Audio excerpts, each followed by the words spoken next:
It's time to go into business for yourself. Get ready for another episode of the Franchise Academy Podcast. Education, insight, and inspiration. Here's your host, small business and franchise expert, Tom Scarda. And welcome to another episode of the Franchise Academy. So glad to have you with us again.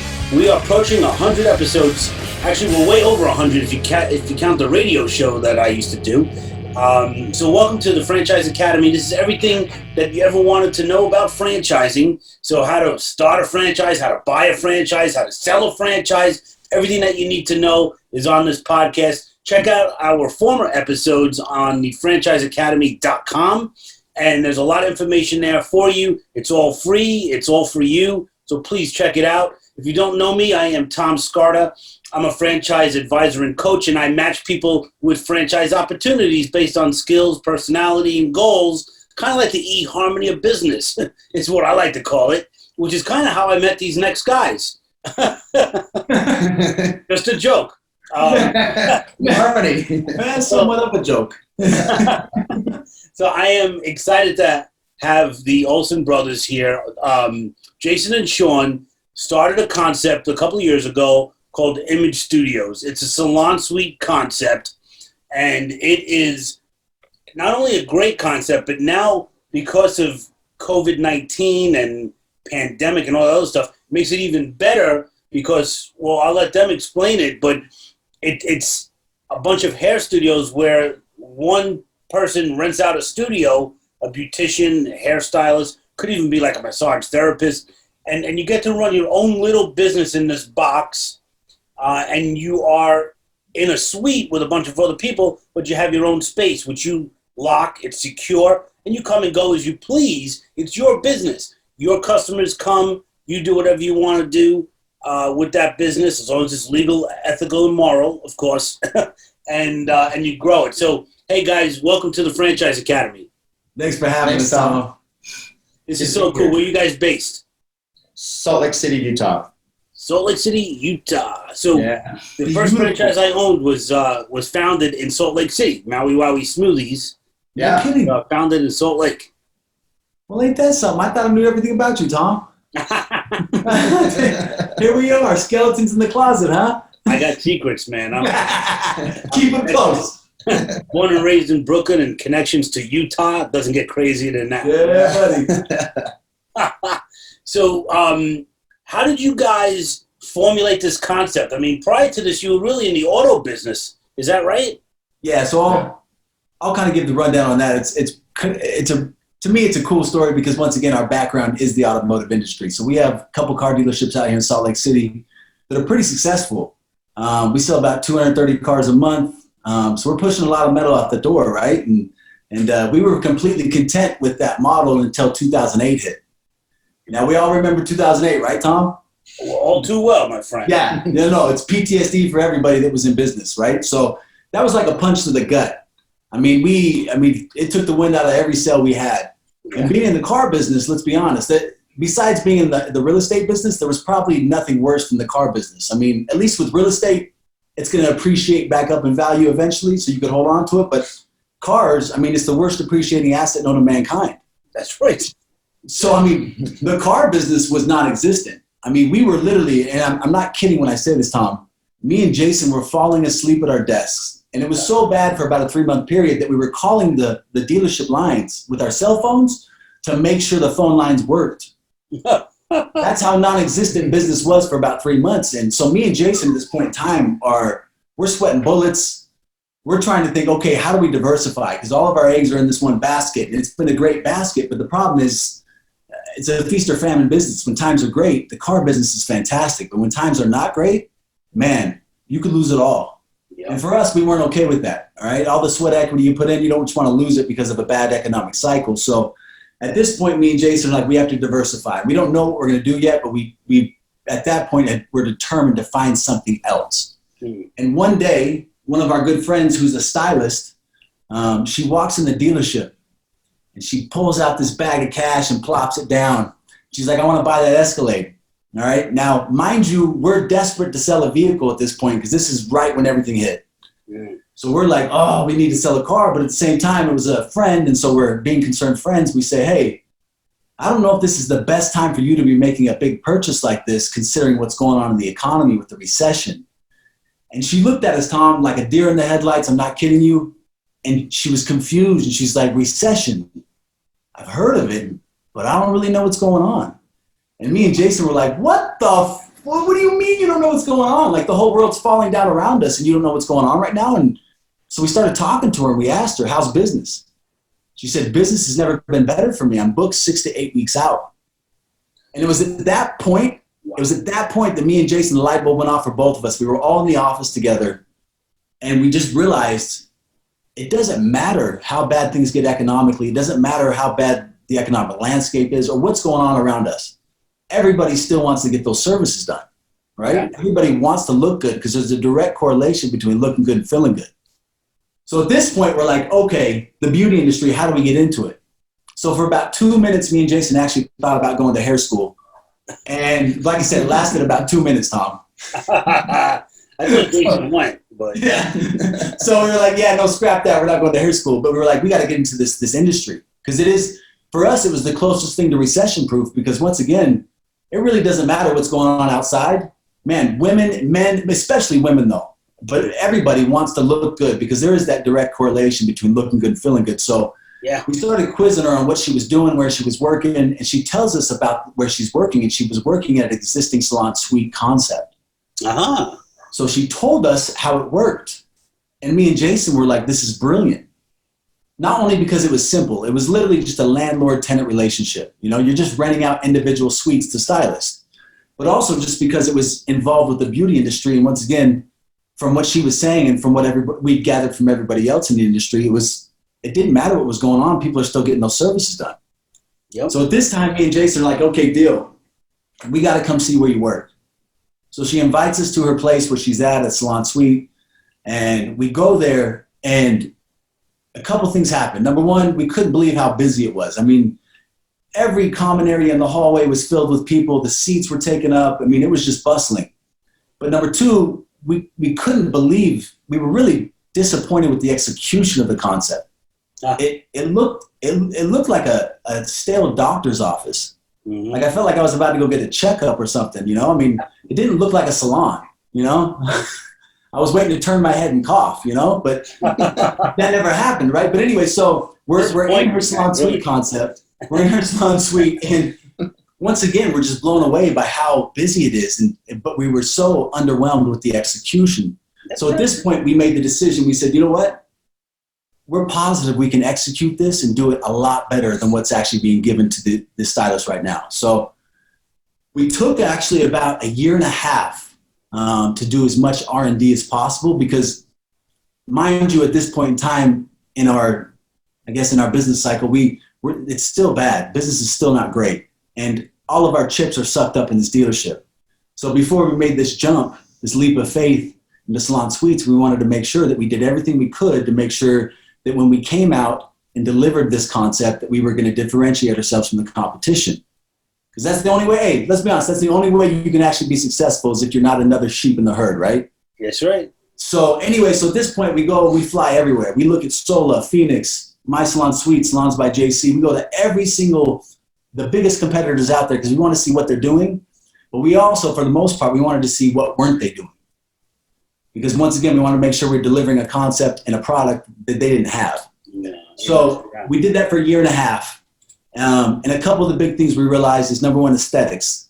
If you walk into a lot of salon suites, they don't look like a salon should look. When you think of New York, like where you're at in LA, and you think of a high-end salon, you think of like nice, beautiful, sexy, trendy, hip, you know what I mean? It's hip. Yeah. And so these places, though, that these stylists were operating out of, it didn't reflect what they were doing, which is these stylists are essentially artists. They're beautifying people. And they want a space that's going to reflect what they're doing. Right. But every space that we saw for Salon Suites was essentially just, it looked like a doctor's office. So we decided, number one, aesthetics have to be number one. We have to make sure the energy, the vibe of the salon, the Salon Suite, it reflects what they're doing. So, and secondly, we realized there wasn't a lot of support. There wasn't a lot of business support or anything as far as once these guys moved into the salons, They were kind of on their own. And a lot of them didn't like that because stylists like to be a part of a community. Right. So we decided we got to create that back-end support to where people feel supported and empowered to be able to be successful. So after a year and a half of just diving in every single nook and cranny of the Salon Suites, we decided to open up our first one in June of 2010. Okay. And within 6 months, the thing filled up to 100%. Huh. So we're pumped at this point. How many units did you have within that footprint? That one was 6,200 square feet with 32 studios, individual studios. Yeah. So it was a big salon suite location, especially for the first one. We just found the right deal on real estate in the right location and took the right amount of risk where we went ahead with that. It was a great success, that first one. It was awesome. It was great. And so after the first one, Tom, we had no plans to actually do more than one. We just wanted to diversify a little bit, right? Right. And by the time we opened up the first one, business was coming back at the dealerships. So we just said, you know what? Great. Let's go back to work at the dealership and do our thing. But we kept getting calls from all these people that we didn't know asking us, when you open up the second one? When's the next one coming? Where's it going to be? So after you get enough of those phone calls, you realize there's a demand in the market that's not being filled. And so we, once again, next year, right on the dot, we opened up the second one. Same thing happened. 6 months, the place is full 100%. And then the same thing happened. We didn't plan on doing more, but people kept calling us. Yeah. So next thing you know, next year we opened up the third. And then every year after 2010, we opened up a location here in Salt Lake City, which is a small market, by the way. Right. It's small. It's not the ideal market for this, but it works great. It's just the concept just works wherever you go. So anyways, I guess I would say our second aha moment was in 2015 when we opened up our fifth location. And we realized here we are at the dealership with 60 plus employees. We're banging our heads against the wall every day, babysitting grown-ups. That's all it was, right? Right. You're just making sure people are doing what they're supposed to be doing. You're making sure money's not going out the side door. And yet we have 5 locations with Image Studios. We have 180 plus stylists underneath those rooftops. And we had 1 full-time employee. That was it. Oh, wow. And that's all she did was sign leases. And we had, let me correct myself. We had 1 full-time employee and 1 part-time handyman.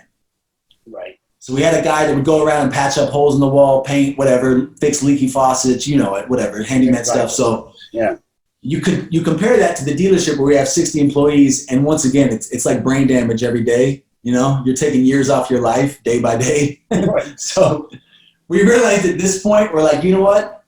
This is where we want to channel our energy. This is where we want to go. This is the end game. It's the salon suite business.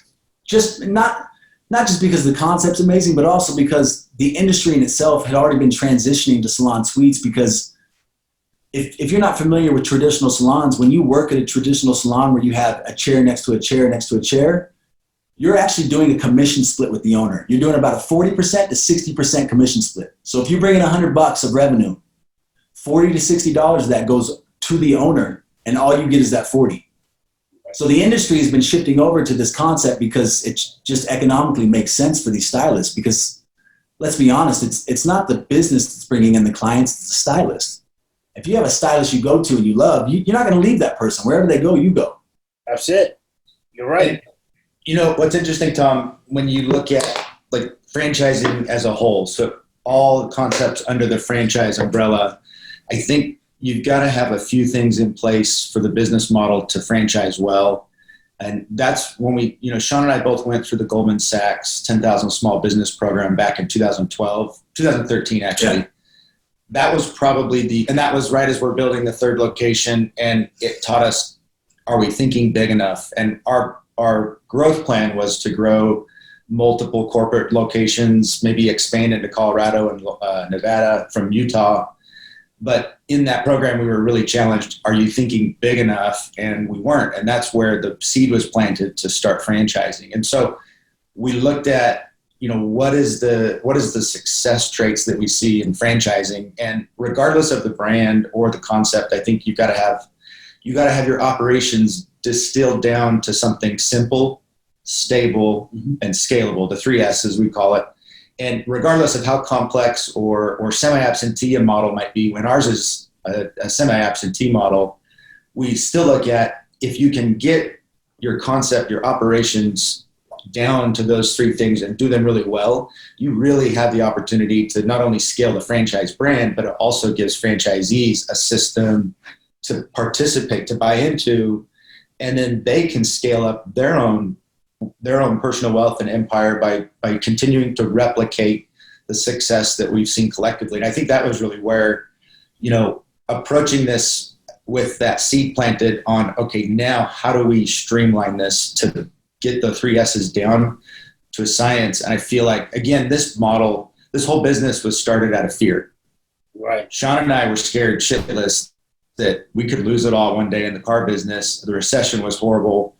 And the idea was, what could we do that still allows us to run a company, a very hands-on company, like a car dealership, but still have enough free cash flow, enough income coming in from it that it made sense to add more to our plate, and something that de-risked our investment. And so that's where, you look at real estate's a great thing. Beauty is such a stable thing. How do you combine those? And we found a way to do that. And it allowed us to build this brand while still running another company, which I think is a great thing that, you look at, especially our franchisees really love. A lot of them keep their current job. Their spouse or partner ends up running operations, or they bring in someone down the road.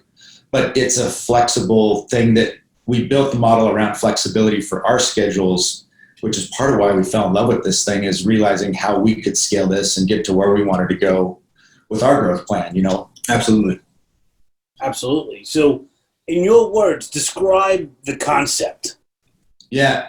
The best way to explain it, we take large retail space about the size of a Blockbuster or Hollywood Video, which we know is long gone now. That's about 5,000 to 6,000 square feet. And then what we do is we subdivide and build out 25 to 30 individual rooms or studios within that space. So it's like executive office suites, but custom built for beauty professionals. So when you walk in, it is a mini mall of hair salons, all ran by 1 or 2 individuals. They're all 10 foot by 12 feet with a sliding glass door, beautiful storefront. But they all have complete control over the business hours of their studio, their brand, their personal brand, the prices they charge, the hours they work, and it's really great. So they also get the same flexibility we sought by doing this back in 2010, which was, part of our core values: creativity, freedom being the big one, and success is the third one. Freedom was the freedom to do what we needed to do when we need to do it, but not being constrained to a 9 to 5. And those core values also end up being really honored by our Salon pros, because they want those same 3 things. Same with our franchisees. So it's been a great synergy too as a brand to see us all working alongside with the same value system the whole way. Amen. So good. Yeah, it's such a great idea, good concept. And for the franchise owner, what's really the franchise owner role? How about expanding? So, you look at the role comprises of what we, front of house and back of house operations. Front of house being your leasing, coordinating maintenance, interfacing with your salon pros. It's basically a part-time property management position. Right. You're showing space, signing leases, coordinating maintenance, and then the back of house operation stuff is your accounting, your CRM work, which is minimal at most. But what we see is a lot of franchise owners are coming to this opportunity with 2 people involved. Like I said, them and a spouse, them and a friend or an investor, and they all typically have these complementary strengths, which is one's really good on the people side, one's really good with numbers. Mm-hmm. Sometimes you get people who are great at both, but the reality is they know their strengths, and we're really good at articulating what that role requires to be successful, and the amount of time spent in each role, and how can you, I think the key to a successful partnership is getting into the partnership in business with the right expectations of who's going to do what. And we really help them understand what their strengths are, how that applies to what they're going to do, who's going to do which part of the business, and then they carve out the time needed out of their current schedule to accomplish that. But yeah, really, and it's like most businesses, if you're great with people, the other stuff you can learn. Right. But people skills is teachable as well. But when people are naturally good at connecting and empathizing with individuals, this is a very high touch, very social industry. And so it really helps to have someone who's great with their people skills. No beauty experience is needed, though. There's sometimes a misconception that you need to be from the beauty industry to know how to run one of these. Quite opposite, we find a lot of these professionals appreciate that business people are running these spaces because they know the experience is going to be consistent, that the operations are going to run smoothly, and their role is the beauty side. That they're the expertise that they bring to the table with that. So who is a really good candidate for you guys? Who are you looking for? I'd say anyone who's at a point in their career where most of our franchisees have been very successful, whether they've run other businesses in the past or work for a corporation. A lot of them come from the corporate world. They're doing well. They're making great money, but they also realize that to really get to that next level is going to take a significant jump in the corporate world, which, how much time do they want to spend being in corporate America? Do they want to spend another 10 or 20 years running the rat race, or is now a time to start to diversify a little bit? So what we see a lot of people do is their growth plan is, I'm going to keep my job. I'm going to open one, have another one open at year 2. And by year 3, with that third one opening, I'm jumping ship to full-time operations and replacing my current income. And then from there, scaling as much as you want to continue to grow your income and your wealth. So somebody could keep their job and run this thing on the side, you're saying? That's the beautiful part about it. That's why and that's the only reason we were able to do it, mind you, because we had dealerships. We had a lot of liability on the line. So there was no other option except to find something that we didn't have to be there every day. And this is why this concept to us was brilliant, because it truly is a semi-absentee business model once you get it up and running.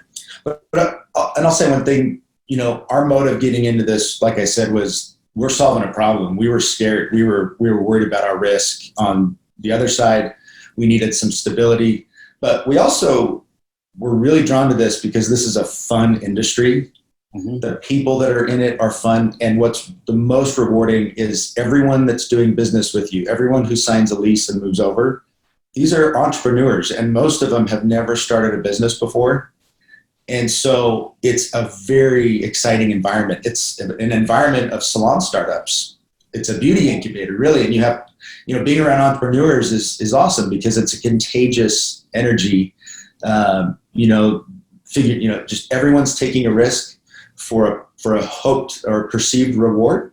And the majority of them, for the most part, up 99%, are extremely successful when they make the leap. So do you need real estate experience too to do this? No, it helps during the lease negotiation and site selection process.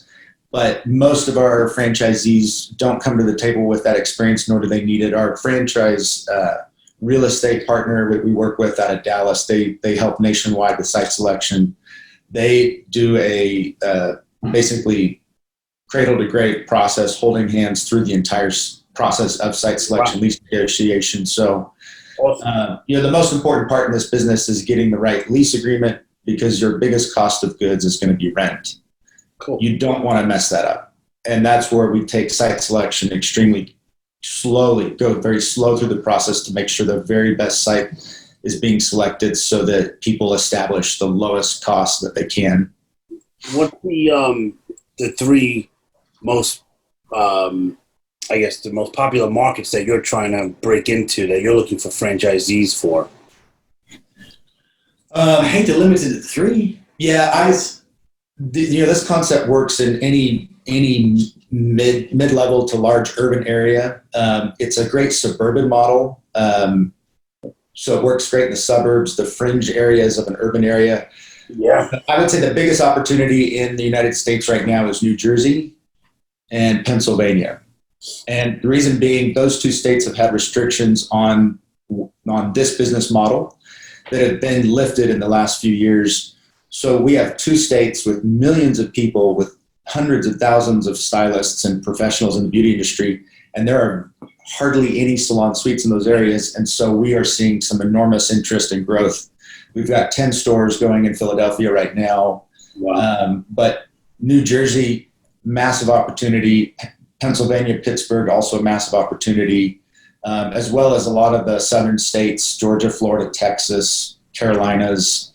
I would say the areas that doesn't work very well are the smaller tertiary markets, Bozeman, Montana, Rock Springs, Wyoming, Twin Falls, Idaho. Those aren't going to be great areas to open because they just don't have the strong income base to support, higher prices that can help stylists afford a place like this. Right. Yeah, that's fantastic. So you're enabling people to become entrepreneurs through the Salon Suite concept. Is it just hairstylists, or could it be other things under the roof? It's everything. It's anything beauty related. Yeah. I mean, we have tattoo artists, Botox, teeth whitening, Okay. All right. all kinds of stuff, fillers, Even drink bars, clothing boutiques. IV bars. Yeah, like you want to get an IV to rejuvenate, with all the vitamins and we have that stuff. We have everything, man. It's eyebrows, eyelashes, microblading, lips. It's permanent makeup. I mean, look at Sean's eyebrows. Don't they look Tom, this doesn't happen. Okay, this is not genetic. I love it. So on the business side, what's the best advice you guys have ever received in business? Oh, that's a good question. I think for me, the first thing that comes to mind is someone 8 years ago who was an experienced, successful entrepreneur that I really looked up to, posed the question, if you could go back to when you first started in business, what would be the first thing you tell yourself? Mm-hmm. And he said the answer for all entrepreneurs is, I should have thought bigger. I should have taken more risks. And I often think about that all the time and just think, am I at that stage where in the future I'll look back and say, I should have thought bigger, right? So we've been constantly challenging ourselves with thinking big. The franchise model, growing this across the country, it doesn't stop there. We're looking at how we grow into international markets to achieve 1,000 stores by 2030. A lot of other vertical integrations we're looking at, but I think the biggest thing is always be thinking, are you thinking big enough? And are you taking enough risk? I think risk is something we should embrace, calculated risk, because if you're not scared shitless when you start a business, you probably haven't started the right business. Right. Because fear is an amazing motivator to make people do amazing things. If you're not feeling scared, you might not be digging deep enough. You need to do more. You should really be getting that comfort zone pushed quite a bit. And that's where, that's why I love the environment we create, is it's full of entrepreneurs. Our franchisees are all entrepreneurs. Me and Sean are entrepreneurs since we were little. It's just, I love being around people who are willing to take a risk, a calculated risk, but they're not afraid to fail. And if they do, you just figure out what you learn and don't do it again, hopefully, right? Yeah. He stole my thunder on that. My favorite thing that I share with my candidates all the time is that when you're looking at franchise, it's not the choice between franchise A and franchise B. Your real choice is a choice between uncertainty or unhappiness. Yes. Yeah. Uncertainty is where magic happens. Yes. Happiness, that's where everybody's at. 86% of Americans want to change their job today. That was in a recent survey and poll and whatever they call it on Career I'm Builder. surprised the number's not higher. Yeah, it's right now maybe it is higher, but it's there's a really powerful thing that I saw the other day, a quote which was, I'm more afraid to look back and have regret than I am afraid of failure. Basically, don't let the fear of failure be bigger than your fear of regret. That's it. And I don't have a lot of regret with failures in my past, because every failure is just a way you learn how to do better. But I do have regrets about not taking risks or not trying when I thought I had a good idea or something that would be, doable. And you don't get an infinite number of chances. And when that idea comes or when that opportunity comes, it's all, there's often a reason, and it's, maybe really think about that, what that could be for your future, Where do you guys get your motivation? Do you read books, listen to podcasts, anything like that? Or anything you could recommend? I get so many gold nuggets out of Tim Ferriss's podcast. He's always got incredible people on there. And then his book was actually a big inspiration to both of us. We both read it years ago, The 4-Hour Workweek, which is just incredible on how you rethink efficiency. It's not laziness, it's efficiency and working smart. And that has been sort of a Bible for years, is just, are we scaling and growing, but also operating efficiently? Love that. Yeah. Good recommendations, man. Good recommendations. So what would your advice, well, before we go to that, I want to ask you, how is Image Studios handling recovering from the pandemic now? What are you guys doing differently? Man, business it's never been better for us. And part of the reason is because the environment, let's be honest, Tom, business isn't going back to the way it used to be, right? Everybody's changing the way they operate, do business. And for us in the salon suite industry, people aren't comfortable going back to an open air environment, traditional salon. But the salon suites provides the perfect solution to that problem, which is a quarantine confined space. Mm-hmm. So we've seen more traction in the past 6 months than we ever have. Wow. Because of what's actually going on in the marketplace. And on top of that, like Jason said, the biggest key to success in our business model is the real estate piece. It's getting the lease at the right terms. Mm-hmm. And right now, with all the brick and mortar that's already out of business, and let's be honest, these restaurants operating at 50% capacity, they're not going to last another 6 months to a year. And there's going to be so much commercial space on the market. I think this bodes extremely well for this industry in general, because this concept, because you're just going to get better and better deals on real estate going forward. No question. Yeah, it's already happening. I've several different brick and mortar franchisors. It's already happening. I even know residentially, I have friends whose kids live in Manhattan and New York City, and one of my friend's kid just got a letter from her landlord saying that they're lowering her rent. Wow. That ever happened. In Manhattan. That has never happened in history in Manhattan, I'm sure. No, those are exact reasons. That's great. It's this, just what's going on right now. It really is. It's boding really well for us. Yeah. Very cool. So what advice would you have for somebody that's thinking about buying a franchise right now, and they're kind of going back and forth, they're not sure? How do you feel about it? Yeah. That's a good question. I think, people that are looking at that opportunity should be obviously looking at what industry would they want to be in, what do they like doing, but not even so much as that is when you start investigating that process. I think one of the things that a lot of people fail to weigh a lot of importance on is culturally with the brand. Is this a brand you align with? You'll get a chance in the discovery process to meet the corporate team and typically the founders. These are the people you're working together with for 10 years or more. And on the flip side, the franchisor is also asking themselves the same question. For us, it's always culture first.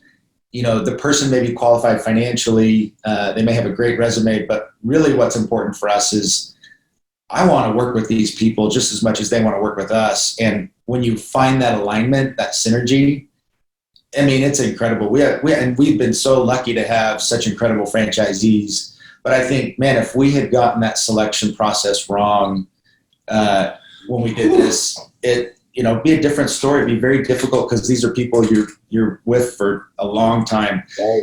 And again, a big factor for us getting into any business has always been, what's the economics of it? Does it make sense? But a big factor that's always at the top of our minds is this fun for us? Mm-hmm. I don't care how much money I can make. If I'm not having fun, I don't want to make the money, because there's 1,000,001 ways to make $1 million or more. You can name the ways, and it's infinite. but the people who are the most successful in my mind, number one, truly are passionate about what they do, but they have fun doing it. And that's contagious, and it trickles down to your whole organization. And so I think that is a big thing. I think most people minimize is culturally. Do they fit well? Do they like the culture of this group? Because you're buying into that as well. This is a support group, not only a mentor and someone who helps advise as a franchisor, but this is also your tribe. Mm-hmm. And you want to make sure you get the right tribe, because you'll be very grateful you did at the end of the day. Right. Another thing I'd add, Tom, is I don't think there's ever a perfect time to do anything.